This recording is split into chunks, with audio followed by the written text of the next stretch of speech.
कल पीर को मुनक्किद होने वाले पार्लिमानी इंतखाबात के चौथे मरहले के लिए बोधन हल्के में तमाम तैयारियां मुकम्मल कर ली गई है। इस मौके पर आरडीओ व इलेक्शन रिटर्निंग ऑफिसर राजेश्वर ने एक प्रेस कॉन्फ्रेंस मुनक्किद करते हुए बताया कि बोधन हल्के में इंतखाबात की तमाम तैयारियां मुकम्मल कर ली गई है। इंतखाबात के पुरअमन इनेकाद और ज़ाब्ते अखलाक पर मुनासिब अमल दरामद को यकीनी बनाने के लिए वसी पैमाने पर इक़दाम किए गए हैं और बोधन में 2,23,096 लोग अपने हक रायदही का इस्तेमाल करने की उम्मीद है और बोधन हल्के में इसके लिए 246 पोलिंग स्टेशनों को कायम किया गया है और तमाम पोलिंग स्टेशनों पर ज़ायद पोलिंग अमले को तैनात करके जामा इंतजाम किए गए हैं। सर आब्सेंट रिपोर्ट చేస్తుంది క్లాక్ తీసుకున్నాము వీళ్ళు సర్టిఫికెట్ ఇస్తారు అది పనికి వస్తుంది దయచేసి గమనించండి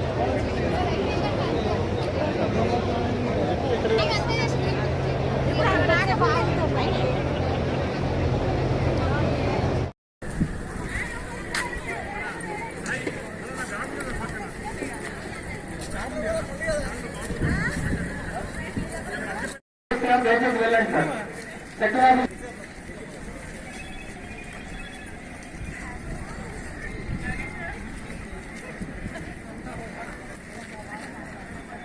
खाली निकालने का नहीं अगर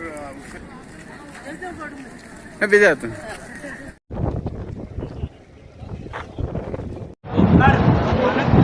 నమస్కారం, నా పేరు Ambadas Rajeshwar, assistant returning officer, Bodhan assembly నియోజకవర్గం.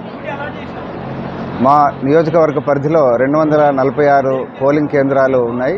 వాటిని 24 సెక్టార్లుగా విభజించడం జరిగింది. 24 సెక్టార్లకు గాను 24 మంది సెక్టర్ ఆఫీసర్లని, రూట్ ఆఫీసర్లని అపాయింట్మెంట్ చేయడం జరిగింది. ప్రతి పోలింగ్ స్టేషన్కి మనకు 4 సిబ్బంది అవసరం.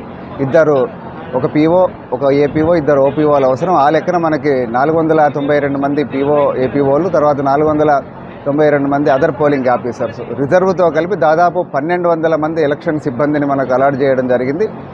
డిస్ట్రిబ్యూషన్ ఇప్పుడే కంప్లీట్ అయిపోయింది. అన్ని పోల్ పార్టీస్ అన్నీ కూడా బయలుదేరాయి. కొద్దిసేపట్లో వాళ్ళ పోలింగ్ కేంద్రాలకు వాళ్ళు రీచ్ కావడం జరుగుతుంది. పోలింగ్ కేంద్రాల్లో కూడా మనం మండల స్థాయి అధికారుల ద్వారా, ఎంపీడీఓలు, తహసీల్దారుల ద్వారా వారికి కావాల్సినటువంటి వసతులన్నీ కూడా ఏర్పాటు చేయడం జరిగింది. రేపు ఉదయం పోలింగ్ 7 గంటల నుండి సాయంత్రం 6 గంటల వరకు కూడా జరుగుతుంది.